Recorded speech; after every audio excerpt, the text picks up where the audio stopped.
Buenas tardes, muchas gracias Carlita por aceptarme la invitación a esta entrevista. ¿Nos harías por favor el honor de presentarte al público? Sí, gracias. Gracias por invitarme a hacer esta entrevista. Mi nombre es Carla Isabel Castañeda de la Rosa.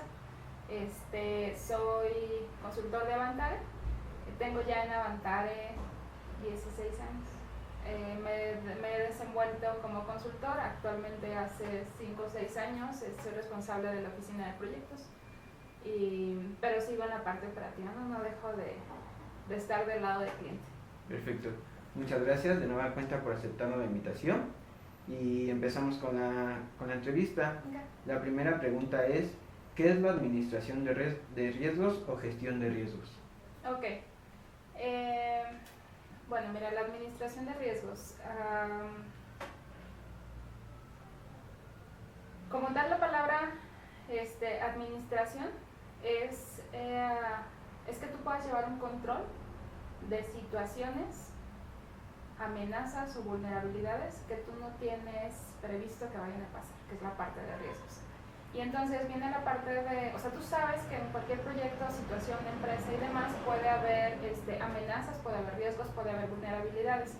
Eso de antemano sabes que puede existir. La parte administrativa lo que te apoya o lo que te ayuda es a que tú identifiques todas esas cosas que están, que ponen en riesgo tu proyecto, tu estrategia, tu negocio, tu operación, y que de ahí determines un plan de que si en dado caso de que eso llegase a pasar, qué tienes que hacer y cómo lo tienes que accionar. Y entonces das seguimiento preventivo, que es la parte de gestión de riesgos, das el seguimiento preventivo para que o no llegue a pasar, porque no me conviene que pase, o si llegase a pasar, ¿qué tengo que hacer? Entonces la parte de administración o gestión de riesgos abarca todo eso, abarca el que tú estés preparado desde antes que alguna situación vaya a ocurrir, para que en dado caso de que ocurra no te afecte tanto en tu proyecto, estrategia, negocio o operación. Perfecto. Entonces la segunda pregunta sería, ¿para qué me sirve implementar la gestión de riesgos? Ok, yo creo que es una parte administrativa que es esencial o básica en cualquier proyecto, precisamente porque los proyectos, cuando tú arrancas un proyecto, cuando tú arrancas una estrategia, generalmente tienes un plan y ese plan no siempre se cumple. Ese plan siempre hay cambios, siempre hay situaciones que afectan al plan de manera directa o indirecta, o hay situaciones en las que tú ni siquiera estabas preparado o ni siquiera sabías que algo pudiese ocasionar, ¿no? Entonces, si tú llevas una buena gestión o administración de riesgos, te puedes anticipar a esas situaciones que te pueden afectar de manera negativa al cumplimiento del objetivo, de la fecha, de la estrategia o de la meta que tú quieres lograr, ¿no? Entonces, ¿qué te beneficia si tú tienes una buena administración? Haces o logras que tu objetivo se cumpla. Y bueno, si se cumple, ya lograste mucho más, ¿no? O sea, lograste no tener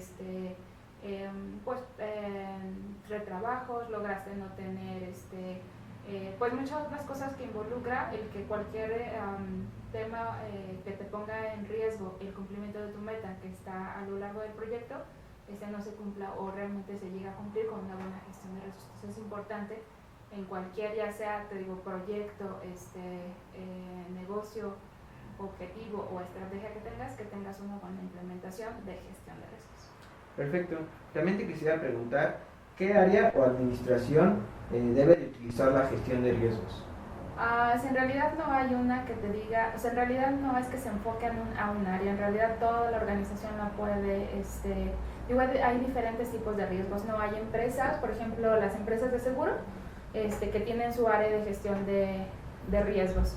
Hay áreas como en el ámbito donde nosotros estamos como más involucrados, que es de tecnología de información, en donde tú haces un proyecto de gestión o sea, un proyecto para entregar un producto o un servicio, y el proyecto está a cargo de un grupo de personas, no es un área, es un proyecto. Entonces ahí también puede haber gestión de riesgos.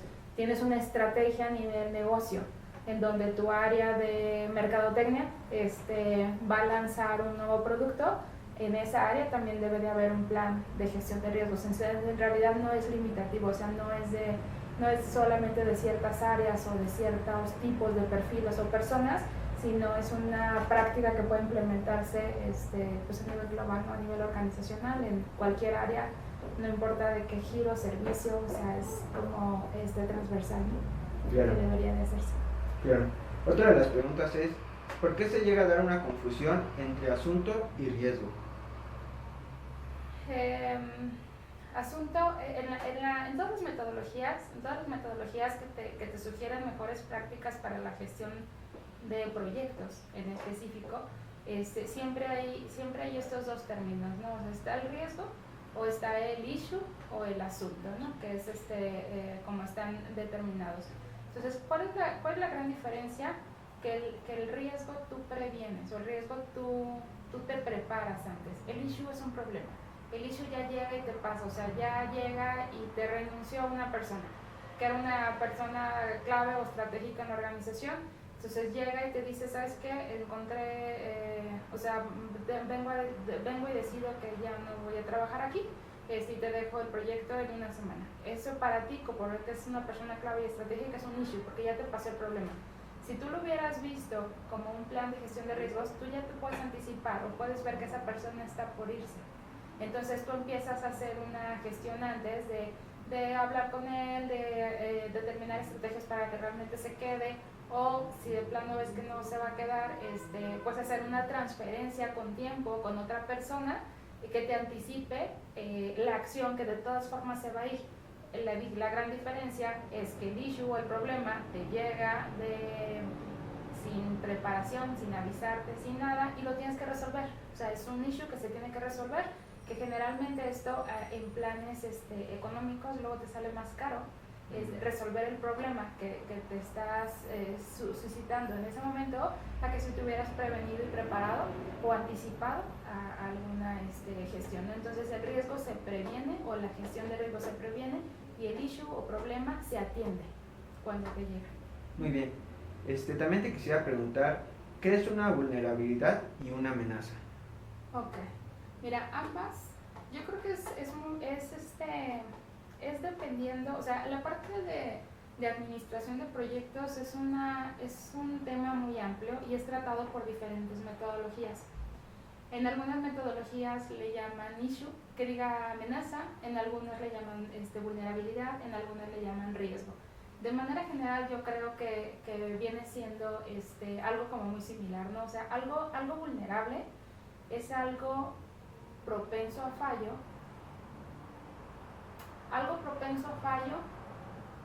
por alguna especificación o por algún tema que tú no tengas controlado. Pues está vulnerable, está propenso a que algo se falle, y eso puede ser tanto en ahorita que estoy viendo el edificio, no, en una estructura. O sea, una estructura mal puesta es un edificio vulnerable, entonces existe el riesgo de que ese edificio se caiga. Esa es como la parte de la vulnerabilidad, ¿no? Pero la parte de la amenaza también son riesgos, que a lo mejor no es que esté vulnerable, o sea, no, pero puede que falle por alguna situación externa. O sea, puede que falle por alguna situación ambiental, puede que falle por una situación humana, puede que falle por alguna situación como de infraestructura, pero no es necesariamente porque estuviera vulnerable, sino porque es un riesgo que falla. A lo mejor otra vez volvemos al ejemplo de la persona que se va. O sea, la persona o la situación no estaba vulnerable a que se fuera, pero finalmente sí fue una amenaza porque se fue la persona, y en tu proyecto te afecta el que esa persona con esas responsabilidades no esté. Entonces, si te das cuenta, todo cae en relación al riesgo, o sea, todo cae, pero digamos como que la terminología varía dependiendo de el modelo o la práctica que esté siguiendo. O sea, por ejemplo, ISO te habla mucho de vulnerabilidades y de amenazas. CMMI engloba todo eso en riesgos nada más. O sea, son términos que están en el, digamos, como en el ámbito, pero que tan diferencia no podría haber como que una de la otra, ¿no? Sino generalmente pues todo es riesgo. Ok, perfecto. Estás mencionando ahorita lo de las metodologías. Aquí igual te quisiera preguntar, ¿cuáles son las normas y metodologías que se utilizan para la gestión de riesgos? Ok, yo creo que ahorita la mayoría de las metodologías que involucren administración de proyectos traen una parte ya específica de riesgos. O sea, por ejemplo, no sé, CMMI. CMMI trae una práctica específica, que es la de gestión de riesgos, que te dice específicamente cuáles son las mejores prácticas o cuáles son las actividades que tú tienes que hacer para gestionar riesgos en un proyecto. Entonces, CMMI, hablamos de una metodología de CMMI, y CMMI tiene o tenía pues dos vistas o dos formas de verla, ¿no? Que es CMMI para empresas que estaban enfocadas o para temas que estaban enfocados al desarrollo, y CMMI para empresas o para servicios, temas relacionados a los servicios. Entonces, ambas tenían un área que te decía cómo gestionar los riesgos. Entonces, una metodología de CMMI. Digamos como la madre de las metodologías de gestión de proyectos es el PMBOK. Entonces, la metodología de PMP también trae una área específica que te habla de gestión. Entonces, si quieres encontrar información de riesgos, también puedes hacerlo en el PMBOK.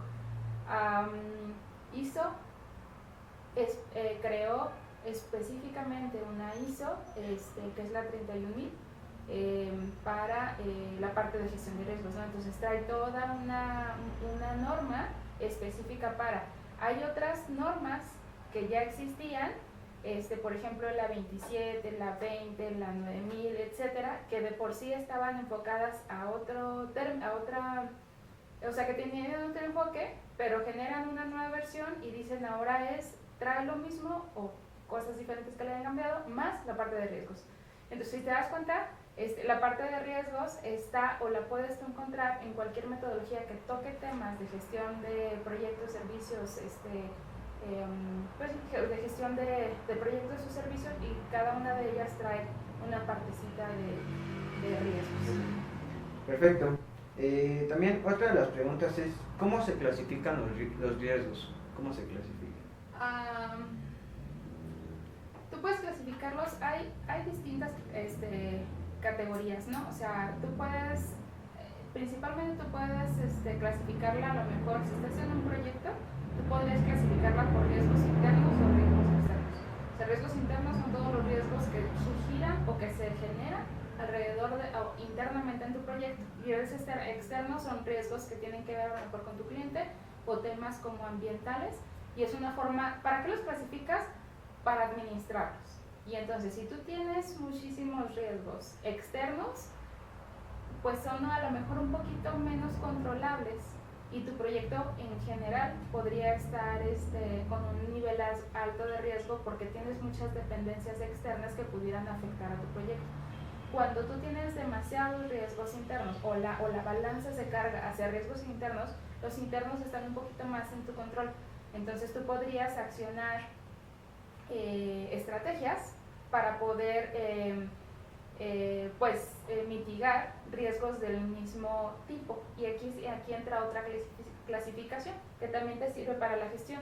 O sea, puedes tú decir, tengo riesgos de tipo técnico, riesgos de tipo administrativo, riesgos de tipo ambiental o externo, y estos son internos, administrativos.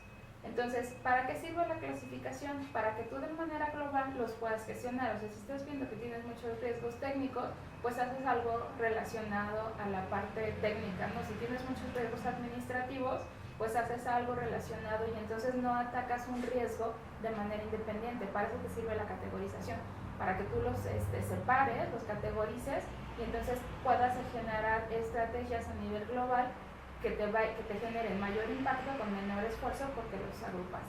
Por eso la clasificación, y de esa forma se podrían clasificar. Ok, muy bien. Otra de las preguntas es, ¿cómo se lleva a cabo una estrategia por amenazas y oportunidades?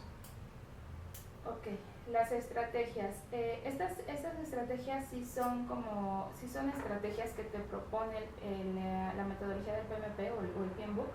Y son estrategias como evitar, mitigar, transferir que también en la parte de gestión, o sea, hay riesgos que si te pasa, que si te llega a suceder, no es tan grave, o sea, te sale más caro el que tú generes un plan de acción, un plan de mitigación para controlarlo, a decir, bueno, si pasa, no es tan grave para mi proyecto y entonces mi estrategia podría ser aceptarlo. Entonces tú aceptas ese riesgo y ¿qué significa eso? Que estás preparado para que si eso pase, pues accionar algo, pero no le dedico yo demasiado esfuerzo en hacer que eso no pase, porque mi estrategia de ese riesgo fue aceptarlo. Hay otros riesgos que yo puedo decir, otra estrategia que yo puedo hacer, lo voy a mitigar. Entonces, eso de mitigar significa que tengo que hacer N cosas para que ese riesgo o reduzca de criticidad o de plano no reduzca de criticidad, porque hay otra estrategia que es evitar. Entonces ahí sí en la de evitar es de plano, tengo que hacer lo que tengo que hacer porque me va a salir muy caro o va a salir muy afectado mi proyecto si ese riesgo llegase a pasar. Entonces hablamos de las estrategias de aceptar, evitar, mitigar, y hay otra que es la de transferir, que generalmente la de transferir es cuando tú no tienes tanta ¿cómo se dice? Injerencia en las acciones y las pasas a otra entidad, por ejemplo los carros. O sea, tú cuando compras un carro, tienes el riesgo de que lo choques, te lo roben, se te queme, etc. ¿Qué haces? Contratas un seguro. Entonces tú estás transfiriendo esa posibilidad de riesgo a un tercero. Tú puede que pase, pero si pasa, a ti el impacto va a ser menor porque pagas un deducible y quien se lleva la mayor responsabilidad, digamos, es un tercero, entonces estás transfiriendo el riesgo. Entonces esas estrategias van dependiendo, tú puedes seleccionarla, aceptarla, evitarla, transferirla, mitigarla, dependiendo de la prioridad que tiene ese riesgo para ti y qué tanta injerencia tienes o no en controlar o qué tanta afectación tiene o no ese riesgo si llegase a pasar. Puedes tomar cualquiera de esas. Perfecto. También te quisiera preguntar, ¿qué son los planes de control y cuántos existen? Ok, hay planes de control, generalmente son dos, que es el plan de mitigación y el plan de contingencia.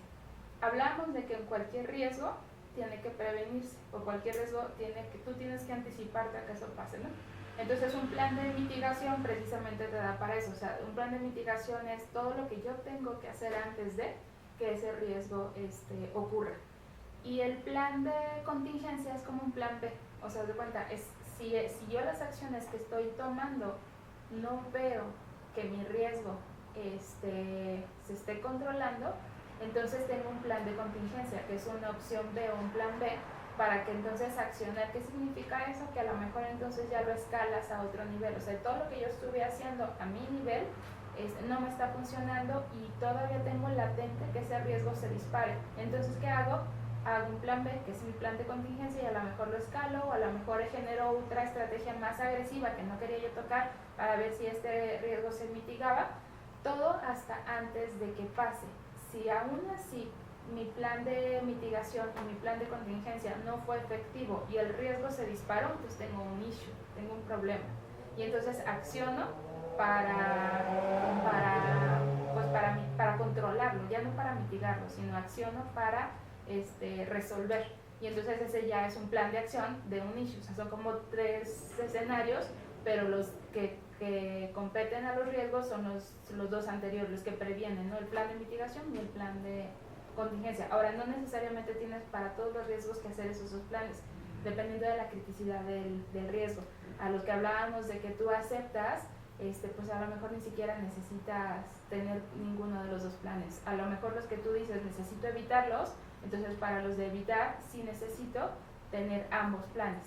Y tú puedes definir a nivel organización una tabla de disparadores en donde diga por regla o por política, aquí en este tipo de proyectos los riesgos de tipo de criticidad alta siempre deben de tener plan de mitigación y plan de contingencia.